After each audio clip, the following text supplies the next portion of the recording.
नमस्कार दोस्तों, आप सभी को आपके अपनी YouTube चैनल झार शिक्षा में स्वागत है। तो चलिए आज हम लोग अगला प्रैक्टिस सेट नंबर 7 करते हैं, जो कि आपका रहेगा सामान्य ज्ञान और सामान्य अध्ययन का, जो कि आपके आगामी एग्जाम झारखंड उत्पाद सिपाही में काफ़ी मदद करेगा। और जितने भी झारखंड में एग्ज़ाम है उन सब में भी ये उतना ही हेल्पफुल रहेगा। तो चलिए हम लोग स्टार्ट करते हैं आज के पहले प्रश्न के साथ। पहला प्रश्न है, खालसा पंथ की स्थापना किस सिख गुरु ने की थी? खालसा पंथ की जो स्थापना है वह किस सिख गुरु ने की थी? यह गुरु गोबिंद सिंह ने की थी। किसने? तो गुरु गोबिंद सिंह ने की थी। 10वें सिख गुरु गुरु गोबिंद सिंह ने 1699 ईस्वी में आनंदपुर साहिब में खालसा पंथ की स्थापना की थी। अगला प्रश्न है, भारतीय संविधान के किस अनुच्छेद के तहत वित्तीय आपातकाल यानी फाइनेंशियल इमरजेंसी घोषित किया जाता है?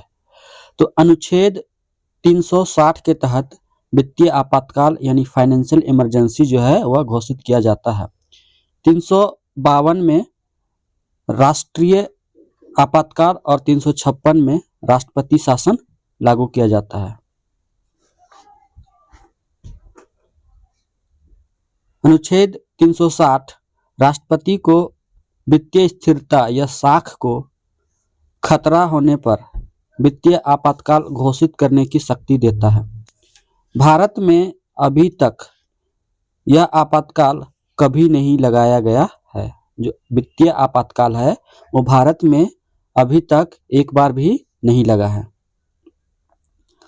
अगला प्रश्न है, विश्व की सबसे लंबी पर्वत श्रृंखला कौन सी है? विश्व की सबसे लंबी पर्वत श्रृंखला जो है वह एंडीज पर्वत है। कौन सा? तो एंडीज पर्वत है।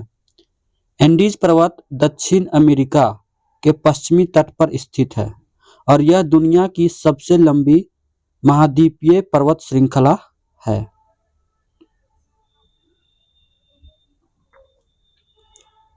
अगला प्रश्न है, ट्राइसेम योजना मुख्य रूप से किससे संबंधित है? तो ट्राइसेम योजना जो है यह मुख्य रूप से किससे संबंधित है? यह है ग्रामीण युवाओं को स्वरोजगार प्रशिक्षण से।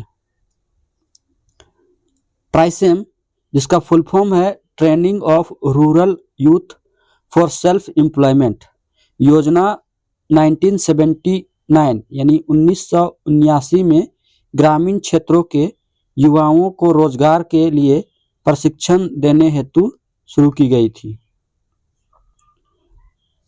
अगला प्रश्न है, सूर्य मंदिर सन टेम्पल कहाँ स्थित है, जिसे ब्लैक पैगोडा भी कहा जाता है? तो सूर्य मंदिर जिसको ब्लैक पैगोडा कहा जाता है यह कोणार्क में स्थित है। कोणार्क उड़ीसा में है। कोणार्क का सूर्य मंदिर उड़ीसा गंग वंश के राजा नरसिंह देव प्रथम द्वारा बनवाया गया था और इसे ब्लैक पैगोडा के नाम से भी जाना जाता है। अगला प्रश्न है, ई कचरा ई वेस्ट के प्रबंधन के लिए भारत में कौन सा नियम या अधिनियम लागू है? तो ई वेस्ट कचरा प्रबंधन के लिए ई कचरा प्रबंधन नियम 2016 जो है यह लागू है। भारत में ई कचरे के वैज्ञानिक प्रबंधन के लिए ई कचरा प्रबंधन नियम 2016 लागू है, जिसमें विस्तारित निर्माता उत्तरदायित्व EPR का प्रावधान है। अगला प्रश्न है, किस देश को हाल ही में यानी जनवरी 2024 ब्रिक्स समूह के नए सदस्य के रूप में शामिल किया गया? तो ब्रिक्स के नए सदस्य के रूप में सऊदी अरब को शामिल किया। किसको? तो सऊदी अरब को।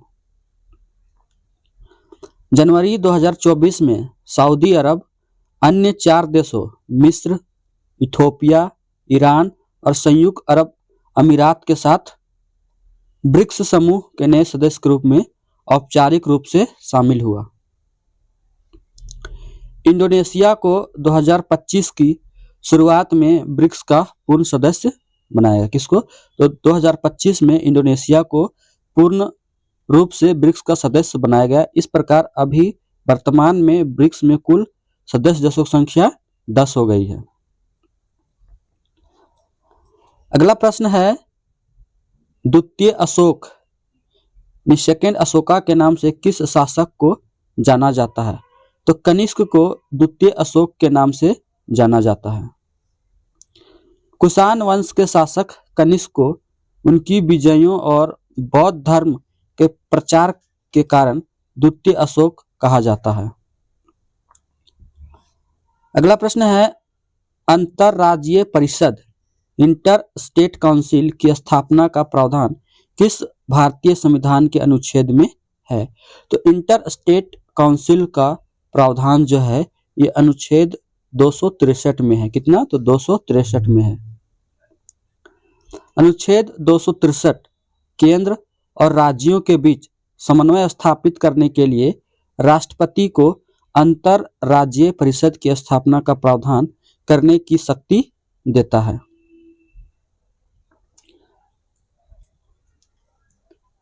अगला प्रश्न है, भारत में सबसे ज्यादा बॉक्साइट का उत्पादन किस राज्य में होता है? तो बॉक्साइट का सबसे ज्यादा उत्पादन जो होता है वो ओडिशा करता है। ओडिशा भारत का सबसे बड़ा बॉक्साइट यानी एल्युमिनियम का अयस्क है। बॉक्साइट जो है वो एल्युमिनियम का अयस्क है का उत्पादक राज्य है। मानव विकास सूचकांक यानी ह्यूमन डेवलपमेंट इंडेक्स HDI किस संस्था द्वारा जारी किया जाता है? तो HDI जो है यह UNDP के द्वारा जारी किया जाता है। UNDP मतलब HDI ह्यूमन डेवलपमेंट इंडेक्स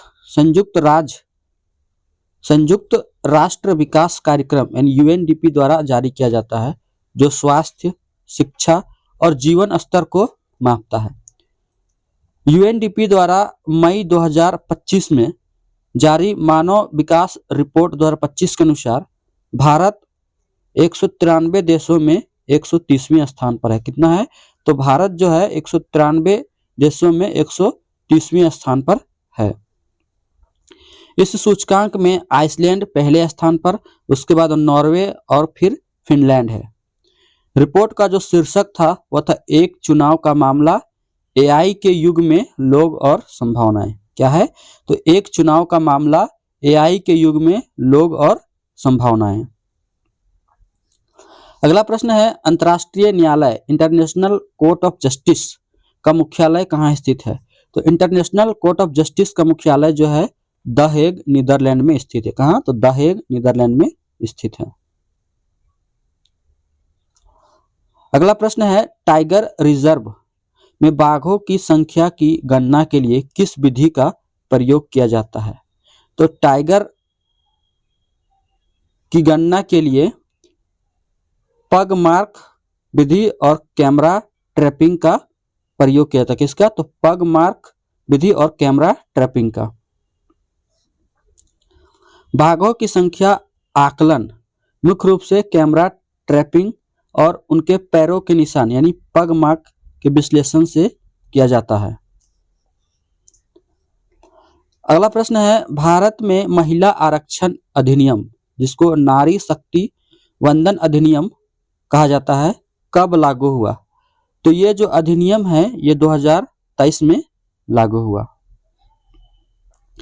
नारी शक्ति वंदन अधिनियम 106वां संविधान संशोधन सितंबर 2023 में पारित किया गया, जो लोकसभा और राज्य विधानसभाओं में महिलाओं के लिए 33% सीट आरक्षित करता है। अगला प्रश्न है, गदर पार्टी की स्थापना कहाँ हुई थी? तो गदर पार्टी की स्थापना संयुक्त राज्य अमेरिका के सैन फ्रांसिस्को में हुई थी। गदर पार्टी की स्थापना 1913 ईस्वी में लाला हरदयाल और सोहन सिंह भखना के द्वारा सैन फ्रांसिस्को में संयुक्त राज्य अमेरिका में की थी। अगला प्रश्न है, ग्राम सभा के सदस्य कौन होते हैं? तो ग्राम सभा के सदस्य जो होते हैं पंचायत में पंजीकृत सभी मतदाता होते हैं। कौन होते हैं? तो पंचायत में पंजीकृत सभी मतदाता होते हैं। ग्राम सभा के सदस्य गांव के वे सभी व्यक्ति होते हैं जिनका नाम मतदाता सूची में पंजीकृत होता है?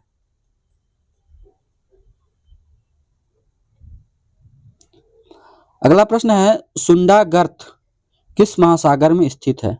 तो सुंडा गर्त जो है यह हिंद महासागर में स्थित है। कहाँ? तो हिंद महासागर में स्थित है। सुंडा गर्त जिसे पहले जावा गर्त कहा जाता था, हिंद महासागर में स्थित सबसे गहरा गर्त है। जो सुंडा गर्त है वो हिंद महासागर का सबसे गहरा गर्त है। अगला प्रश्न है, खुले बाजार के परिचालन ओपन मार्केट ऑपरेशंस किस नीति का हिस्सा है? यह ओपन मार्केट ऑपरेशन जो है यह मौद्रिक नीति का हिस्सा है। ओपन मार्केट ऑपरेशंस खुले बाजार में सरकारी प्रतिभूतियों की खरीद और बिक्री यानी आरबीआई की मौद्रिक नीति का हिस्सा है, जो बाजार में तरलता को नियंत्रित करते हैं।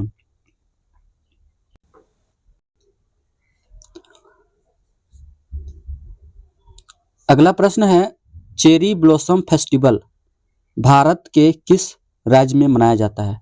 तो चेरी ब्लॉसम फेस्टिवल जो है यह मेघालय में मनाया जाता है।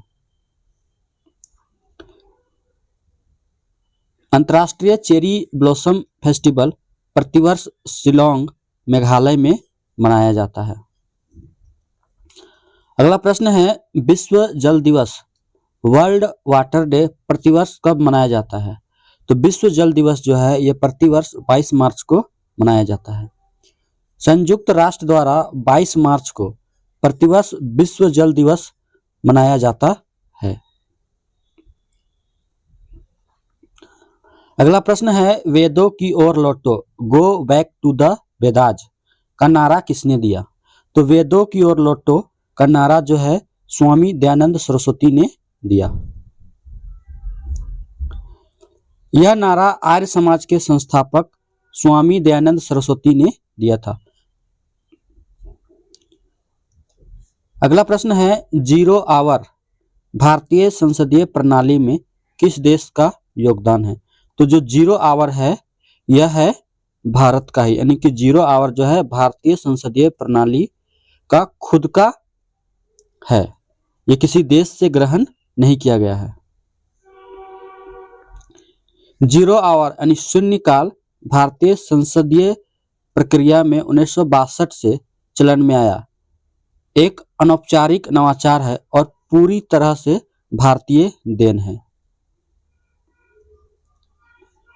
अगला प्रश्न है, विश्व का सबसे बड़ा डेल्टा कौन सा है?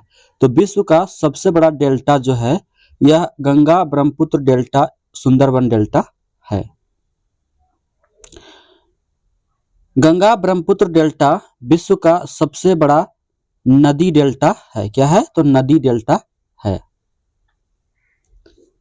अगला प्रश्न है, सकल घरेलू उत्पाद जीडीपी क्या है? सिंपल है कि जीडीपी क्या है।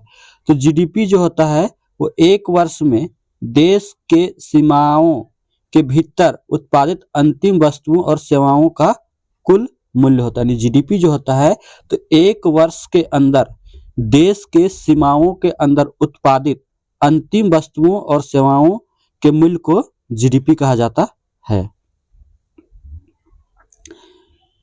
जीडीपी किसी देश की घरेलू सीमा के भीतर जो एक वर्ष में उत्पादित सभी अंतिम वस्तुओं और सेवाओं का मौद्रिक मूल्य होता है। अगला प्रश्न है, कथकली किस राज्य का प्रमुख शास्त्रीय नृत्य है? तो कथकली जो है यह केरल का शास्त्रीय नृत्य है। कथकली मुखौटों और विस्तृत वेशभूषा के साथ में की जाने वाली एक नाटक शैली नृत्य कला है जिसका संबंध जो है वो केरल से है। अगला प्रश्न है, अम्लीय वर्षा के लिए कौन सी गैसें मुख्य रूप से जिम्मेदार है? तो अम्लीय वर्षा के लिए सल्फर डाइऑक्साइड और नाइट्रोजन डाइऑक्साइड जो है ये मुख्य रूप से जिम्मेदार है। अम्लीय वर्षा मुख्य रूप से सल्फर डाइऑक्साइड यानी SO2 और नाइट्रोजन ऑक्साइड यानी NO2 वायुमंडल में जल के साथ प्रतिक्रिया करने से होती है। अगला प्रश्न है, किस संगठन ने हाल ही में यानी 2025 में एकीकृत ऊर्जा मॉडल इंटीग्रेटेड एनर्जी मॉडल जारी किया है? यह नीति आयोग के द्वारा जारी किया गया है। नीति आयोग भारत सरकार का थिंक टैंक है जो देश के दीर्घकालिक ऊर्जा नियोजन और आर्थिक विकास से संबंधित मॉडल जारी करता है। अगला प्रश्न है, सिंधु घाटी सभ्यता का सबसे दक्षिणी स्थल कौन सा है? तो सिंधु घाटी सभ्यता का सबसे दक्षिणी स्थल जो है वह दैमाबाद है। कौन है? तो दैमाबाद है। अगर सिंधु घाटी सभ्यता का पूर्वी भाग की बात करें तो वह है कौन सा? आप लोग कमेंट बताइए। सबसे उत्तरी भाग मांडा जो है और सबसे पश्चिमी भाग जो है यह है सुतका गेंडोर। कौन है? सुतका गेंडोर। आप लोग पूर्वी भाग का नाम कमेंट बॉक्स में जरूर बताइएगा और दक्षिणी भाग तो आप लोग को पता है वो दैमाबाद है। सिंधु घाटी सभ्यता का सबसे दक्षिणी स्थल ये दैमाबाद जो है यह महाराष्ट्र में प्रवरा नदी के तट पर स्थित है।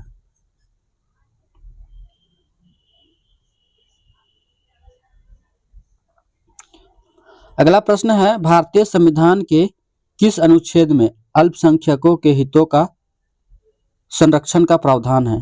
अनुच्छेद 29 में अल्पसंख्यकों के हितों का प्रावधान किया गया है। अनुच्छेद 29 अल्पसंख्यकों को अपनी विशिष्ट भाषा, लिपि और संस्कृति को बनाए रखने का अधिकार प्रदान करता है।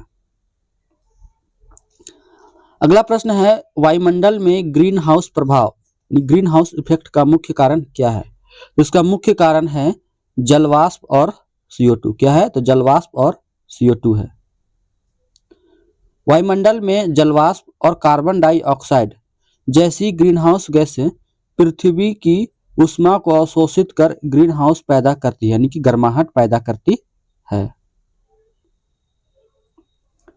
अगला प्रश्न है, निम्नलिखित में से कौन सा भारत में अप्रत्यक्ष कर यानी इनडायरेक्ट टैक्स का उदाहरण है?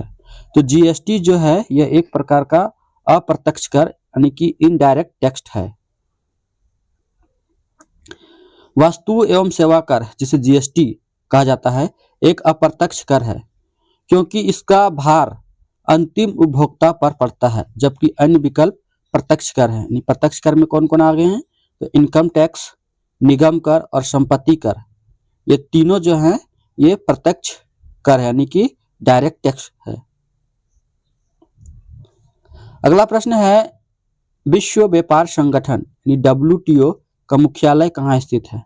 तो WTO का जो मुख्यालय है यह जेनेवा में स्थित है। कहाँ? तो जेनेवा में स्थित है और जेनेवा जो है यह आपका स्विट्जरलैंड में है।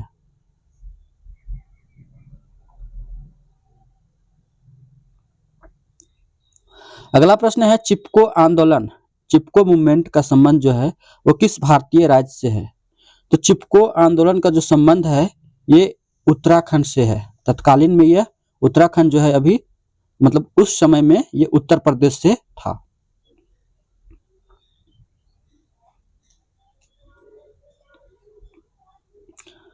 चिपको आंदोलन 1970 के दशक में वनों की कटाई के विरोध में शुरू हुआ। इसका संबंध जो था वो तत्कालीन उत्तर प्रदेश और वर्तमान में उत्तराखंड के गढ़वाल क्षेत्र से है।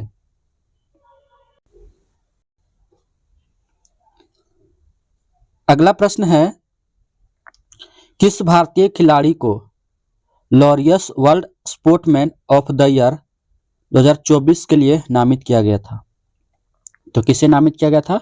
तो नीरज चोपड़ा को world sportsman of the year, Laureus world sportsman of the year 2024 के लिए नामित किया गया था। ओलंपिक स्वर्ण पदक विजेता भाला फेंक एथलीट नीरज चोपड़ा को 2023 में शानदार प्रदर्शन के लिए 2024 के लॉरियस पुरस्कार के लिए नामित किया गया था और इस वर्ष 2025 में ऋषभ पंत को कमबैक के लिए Laureus world sport person of the year के लिए नामित किया गया था। अगला प्रश्न है, भारत का नेपोलियन किसे कहा जाता है? तो भारत का नेपोलियन जो है वो समुद्रगुप्त को कहा जाता है। इतिहासकार V.A. स्मिथ ने गुप्त शासक समुद्रगुप्त को उनकी सैन्य विजयों के कारण भारत का नेपोलियन कहा था। तो भारत का नेपोलियन जो है समुद्रगुप्त को किसने कहा था? तो V.A. स्मिथ ने कहा था।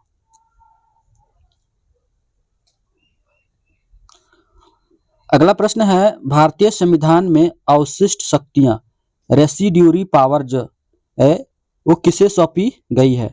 तो अवशिष्ट शक्तियां जो है यह संसद के पास होती है। किसके पास? तो संसद के पास होती है। वे विधायी विषय जो तीनों सूचियों संघ, राज्य और समवर्ती में शामिल नहीं हैं, उनकी विधायी शक्ति यानी अवशिष्ट शक्तियां संसद के पास होती है। अगला प्रश्न है, दुनिया की सबसे बड़ी खारे पानी की झील कौन सी है? तो दुनिया की सबसे बड़ी खारे पानी की जो झील है वह कैस्पियन सागर है। कौन है? तो कैस्पियन सागर है। कैस्पियन सागर क्षेत्रफल के हिसाब से दुनिया की सबसे बड़ी खारे पानी की झील है। अगला प्रश्न है, फिशर प्रभाव फिशर इफेक्ट किससे संबंधित है? तो जो फिशर इफेक्ट है यह वास्तविक ब्याज दर और नाम मात्र ब्याज दर से संबंधित है। किससे? तो वास्तविक ब्याज दर और नाम मात्र ब्याज दर से संबंधित है।